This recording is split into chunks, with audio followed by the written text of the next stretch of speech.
ولا يغتب بعضكم بعضا أيحب أحدكم أن يأكل لحم أخيه ميتا فكرهتموه খবরদার কেউ কারো গীবত করো না।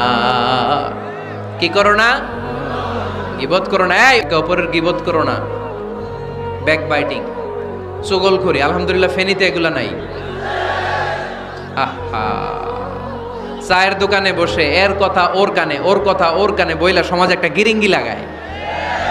আছে না নাই? আল্লাহর হাবিব বললেন, আতাদরুনা মাল গীবা, গীবত কারে বলে জানো নাকি?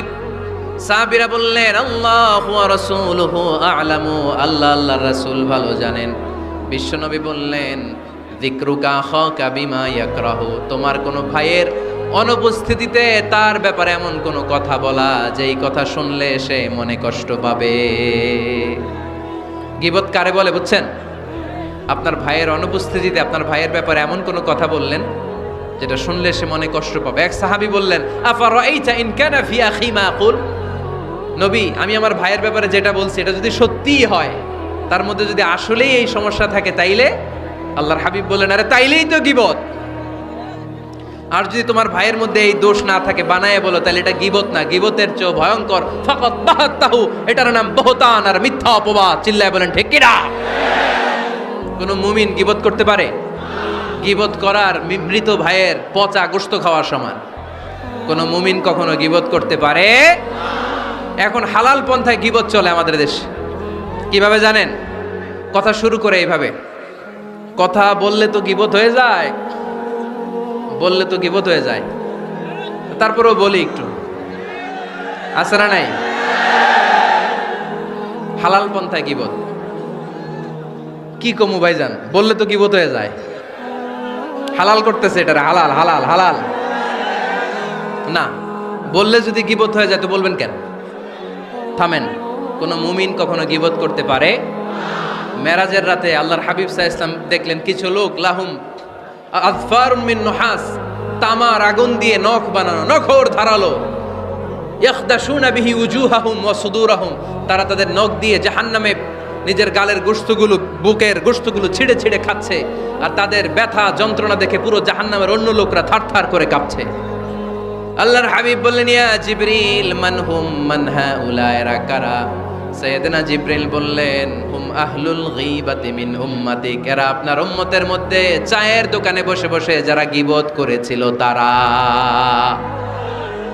এজন্য কোন মুমিন গীবত করতে পারবে না।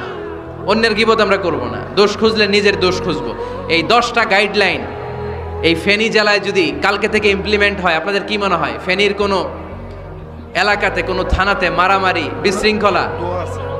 বিশৃঙ্খলা এগুলো থাকবে? থাকবে? সব শেষে আল্লাহ তাআলা আমাদেরকে ঐক্যবদ্ধ হওয়ার কথা বললেন। আল্লাহ 5 বার বিশ্বাসীদেরকে ডাক দিলেন। 6ষ্ঠবারে আল্লাহ দুনিয়ার সবাইরে ডাক দিলেন, আস্তিক নাস্তিক হিন্দু বৌদ্ধ এদেরকে ডেকে আল্লাহ শেষ করলেন। শেষ কথা শুনতে মনে চায়? এতক্ষণ আল্লাহ বলছে ইয়া আইয়ুহাল্লাযীনা আমানু, এর মানে কি?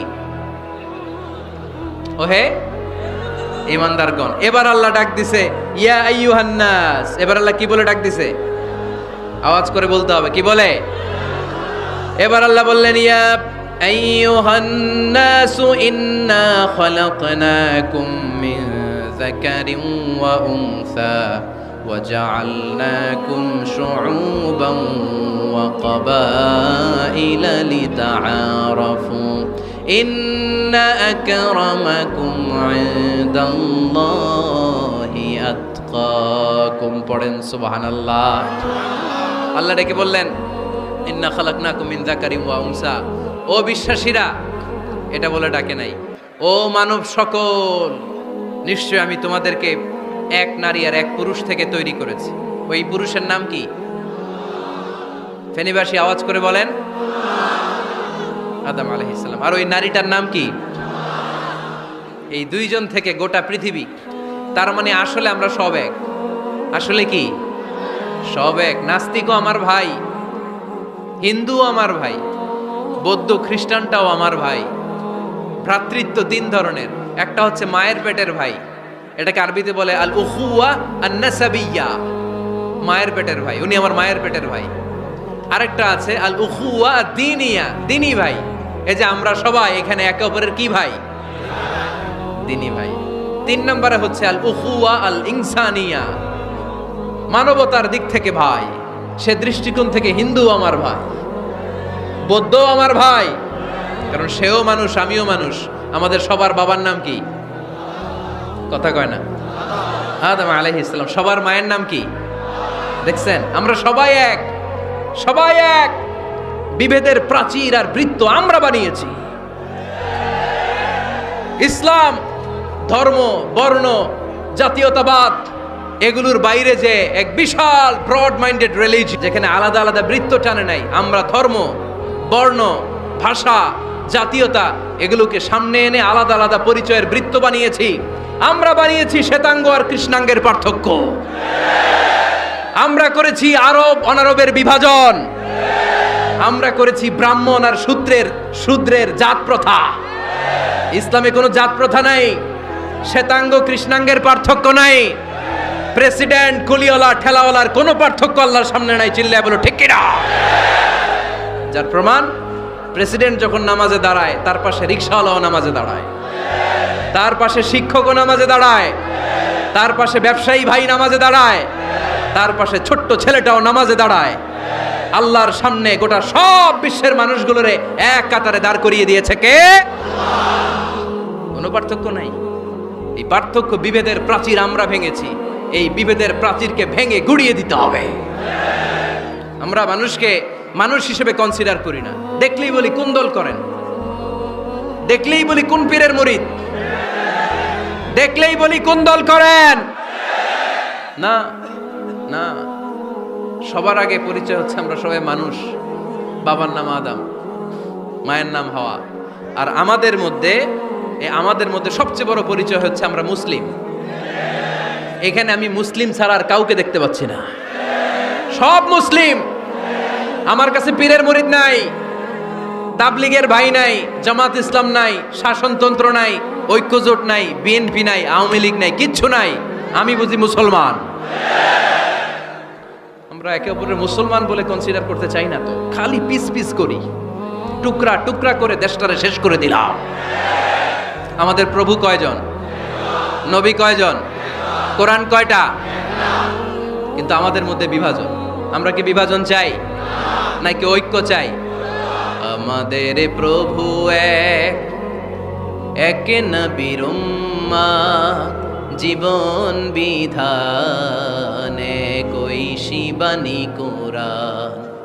তবে কেন এক নও হে মুসলমান, এক হও এক হও করিয়া আহ্বান। পড়েন আমিন।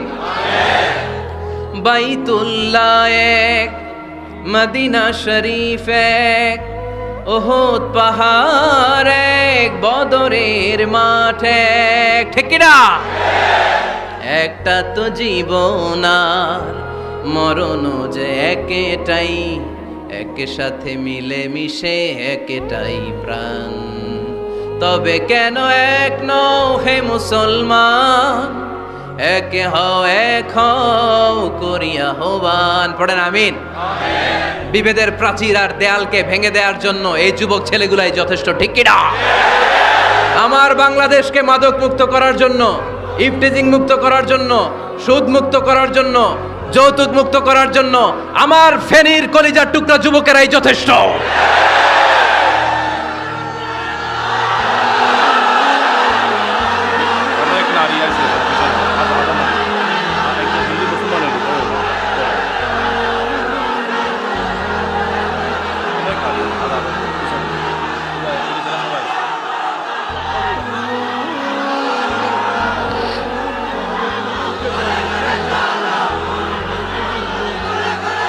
মাশাআল্লাহ, মাশাআল্লাহ, মাশাআল্লাহ। আমরা আসলে বিভেদের প্রাচীর তৈরি করতে চাই না। ঐক্যের কথা শুনলে আমরা, আমাদের সবচেয়ে বড় পরিচয় মুসলিম, এটা শুনলেই আপনাদের মধ্যে যে উচ্ছ্বাস আর উদ্দীপনা, এটাই প্রমাণ করে ভেদাভেদ কখনো জনগণ চায় না। মুসলিম তৌহিদি জনতার হৃদয়ের ভেতরে ভেদাভেদ নাই, হিংসা নাই, বিদ্বেষ নাই। আমাদের আসল পুঁজি ভালোবাসা। আমাদের আসল পুঁজি কি? এই ভালোবাসা দিয়ে আমরা বিশ্ব জয় করতে চাই। ঠিক কি না? পারা যাবে মুসলমান? আর যে 10টা গাইডলাইন 10টা মেসেজ আজকে শেয়ার করলাম, এগুলো মানা যাবে তো? অনেক বোনেরা এসেছে, আমার বোনেরা, আমি তো দেখতে পাচ্ছি একেবারে ওই রাস্তা পর্যন্ত, এইদিকে অনেক পেছন পর্যন্ত, এদিকে অনেক ভাইরা, বিশাল জনসমুদ্রের আজকের এই আয়োজন। স্কুল মাঠ পুরোটাতে মহিলারা বসেছে। নারীদের জন্য একটাই কথা, 5 ওয়াক্ত সালাত জামাতের সাথে পড়বেন, রমাদানের রোজা রাখবেন, নিজের লজ্জাস্থানের হেফাজত করবেন, স্বামীর আনুগত্য করবেন। এই 4টা কাজ কোনো নারী করলে ওই নারীর জন্য 8টা জান্নাতের দরজা খুলে দিবে কে? আমাদের বোনগুলোকে আল্লাহ তুমি কবুল করো। আমার কলিজার টুকরা ফেনীর যুবক ছেলেদেরকে আল্লাহ তুমি সাইয়েদনা উমরে ফারুকের মতো কবুল করো, সাইয়েদনা হামজার মতো তুমি কবুল করো, খাব্বাব খুবাইবের মতো ইসলামের বীর সেনানী হিসেবে কবুল করে নাও। আজকের প্রোগ্রামের জন্য যারা কষ্ট করেছে আল্লাহ তুমি এই প্রোগ্রামটার আমাদের নাজাতের ওসিলা বানাও। আপনারা সবাই ভালো থাকবেন, সুস্থ থাকবেন, সুন্দর থাকবেন। ঐক্যের আহ্বান জানিয়ে এখানেই শেষ করছি।